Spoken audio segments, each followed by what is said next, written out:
Que se passe-t-il lors du deuxième jour de jeûne FMD? Rappelons que le jeûne FMD est le jeûne Fasting Mimicking Diet, ce régime qui imite les effets du jeûne, que l'on pourrait appeler jeûne mimétique et qui est cette nutritechnologie cliniquement testée qui a la capacité d'imiter les effets du jeûne tout en permettant une alimentation limitée.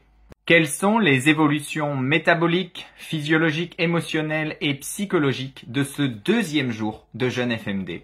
Le deuxième jour marque une transition plus profonde vers l'état de jeûne, avec des adaptations clés du corps et de l'esprit. Voici ce qui se passe.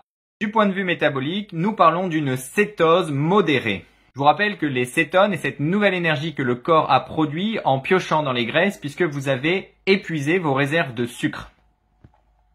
Retenez juste que la cétose modérée, ça veut dire que le corps commence activement à brûler les graisses. Ceci permettra la production de cétones qui seront la source principale d'énergie pour le cerveau et pour les muscles. Du point de vue métabolique, il y a aussi une baisse significative de votre insuline qui va favoriser la lipolyse, ce que l'on appelle la dégradation des graisses, qui va ensuite permettre la production de corps cétoniques dans le foie. Tout est lié, mais rappelle-toi que tu n'as pas besoin de tout comprendre. D'un point de vue métabolique, on va parler d'une autophagie accrue. Autophagie, oulala, nouveau mot, t'inquiète pas. Imagine que l'autophagie, c'est tout simplement la capacité qu'a ton corps de recycler ses propres cellules.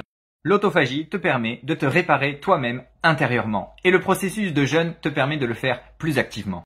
Et parce qu'il y a un manque de calories et parce qu'il y a un manque de protéines, ce processus de recyclage cellulaire s'active pleinement. C'est là qu'on parle de détox cellulaire. Que se passe-t-il du point de vue physiologique? Une énergie en dents de scie. Certains ressentent une fatigue, surtout en début de journée, puis une clarté mentale, une fois les cétones bien produits. On appelle ça l'effet brain fog qui s'estompe, c'est-à-dire ce brouillard de l'esprit qui commence à s'éclaircir. Du point de vue physiologique, nous pourrions parler d'une sensation de faim réduite, puisque la production d'une hormone dans votre estomac que l'on appelle la gréline est réduite, et cette gréline, normalement, stimule votre appétit. Donc elle diminue très fortement, tandis qu'au jour 1, elle peut encore être ressentie. Du point de vue physiologique, nous pourrions aussi parler de votre pression artérielle et de votre rythme cardiaque. C'est courant que d'un point de vue au niveau des artères et au niveau du cœur qu'il se passe des choses. Certains, ça peut s'accélérer, certains, ça peut diminuer. En tout cas, c'est ce qu'on appelle les effets du jeûne sur votre système nerveux, sympathique, parasympathique, parce que rappelons que vous avez une activité chimique qui s'exprime par les hormones, mais que vous avez aussi une activité électrique dans votre corps et peut-être même une activité énergétique. Nous en reparlerons. Et d'un point de vue physiologique, nous pouvons reparler de détoxification, puisque le corps élimine davantage les déchets métaboliques via les urines et via la respiration. Que se passe-t-il du point de vue émotionnel lors de ce deuxième jour de jeûne? Parlons d'une stabilité émotionnelle. Après l'irritabilité souvent ressentie en jour 1, beaucoup font remonter un apaisement au jour 2. Un apaisement qui peut aussi s'expliquer d'un point de vue chimique grâce aux cétones et grâce à la noradrénaline aussi.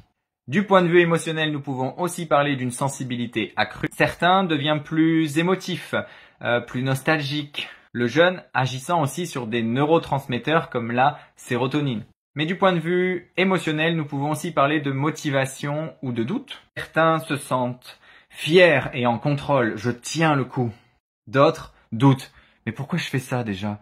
Surtout si la fatigue persiste. Mais c'est ok, hein. Je vais vous rappeler pourquoi vous le faites. Ça vous dit de vivre très longtemps en bonne santé? Alors continue d'écouter. Et que se passe-t-il du point de vue psychologique? Une acuité mentale variable, d'autres expérimentent des pensées plus claires grâce aux cétones. Bon, après d'un point de vue psychologique, faut le dire, hein, le jeûne va vous permettre une réflexion introspective. Ça vous dit d'être face à vous-même.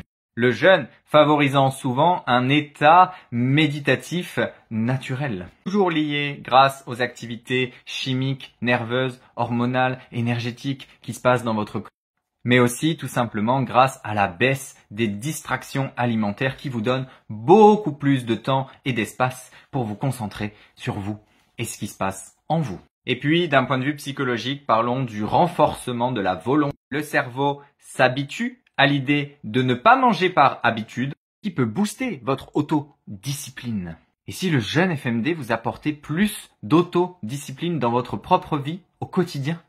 Bon, disons-le, chaque être humain est différent, mais le jour 2 est souvent le plus difficile pour la plupart des personnes. Plus difficile physiquement par rapport à la fatigue, par rapport aux maux de tête qui sont courants, par rapport aux contractions musculaires, par rapport à ce qui se passe dans votre rythme cardiaque, par rapport aux différentes douleurs que vous pourriez ressentir dans certains membres. Mais c'est là aussi que la transition métabolique s'opère vraiment et que votre corps est en train de vivre une transformation que vous lui permettez de mettre en place.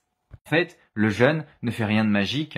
Le jeûne FMD permet juste d'activer des processus qui existent déjà dans le corps humain. Donc, sache qu'au jour 3, la faim commence clairement à diminuer pour de bon. L'énergie mentale ne cesse de s'améliorer. Regarde la prochaine vidéo pour tout comprendre sur le jour 3 du jeûne FMD.